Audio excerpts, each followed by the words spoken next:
আকাশ পায় একটি রবি ক্যালেন্ডারে, একটি রবি জোড়া সাপই সুর বেঁধেছেন তার, একটি রবি শস্য হয়ে সবুজ কোণে কোণে, একটি রবি রশ্মি ছড়ান শান্তি নিকেতন। নমস্কার। আজকের এই বাজেট আর্টিস্ট ফোরামের পক্ষ থেকে যে রবীন্দ্রনাথকে শ্রদ্ধাঞ্জলি জানানোর অনুষ্ঠান, তাতে আমি সকলকে জানাই আমার আন্তরিক অভিনন্দন। আজকে আমার নিবেদনে আছে কবি অংশমান করে রবীন্দ্রনাথ। শিলাইদহ ভাবে আপনি ওদের, জোড়াসাঁকো ভাবে আপনি এদের, বিশ্বভারতী ভেবেছিল জর্জ বিশ্বাসের দল, আপনি তাদের। রবীন্দ্রনাথ, আপনি আসলে কার?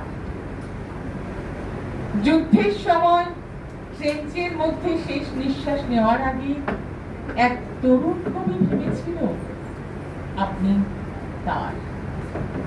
বক্তৃতার মাঝে আপনি যখন হঠাৎ মাথা উঁচু করে দাঁড়ান, তখন এক মুহূর্তের জন্য হলেও মঞ্চে ভাবেন আপনি তার।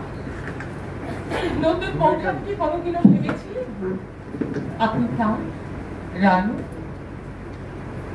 রবীন্দ্রনাথ, আপনি যে আসলে কার, সে প্রশ্নের উত্তর বাঙালি আজও পায়। দাদামশাই ভাবেন আপনি গোড়ার রচয়িতা, আপনি তার। বাবা ভাবেন আপনি বানিয়েছেন শ্রীনিকেতন, আপনি তার। মা ভাবেন আপনার সুরে বেজে ওঠে ওর বিনা, আপনি তার।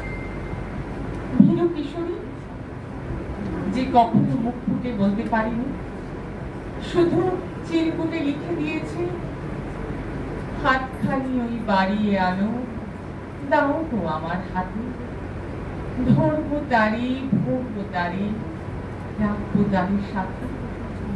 সে মনে করে আপনি তার। আর কফি হাউসে টেবিল চাপে রাগী তরুণ ঘোষণা করে আপনি আসলে মাত্রা বৃদ্ধি। যতজন বাঙালি ততজন রবীন্দ্রনাথ। শুধু এক শিলাইদহের রবীন্দ্রনাথ আর জোড়াসাঁকো রবীন্দ্রনাথ, বিশ্বভারতী রবীন্দ্রনাথ আর জর্জ বিশ্বাসী রবীন্দ্রনাথ, দাদামশাই রবীন্দ্রনাথ আর বাবা রবীন্দ্রনাথ, আমেনি রবীন্দ্রনাথ আর মায়ের রবীন্দ্রনাথ, ভীরু কিশোরী রবীন্দ্রনাথ আর রাগী তরুণী রবীন্দ্রনাথের দেখা। সেদিন 25শে বৈশাখ।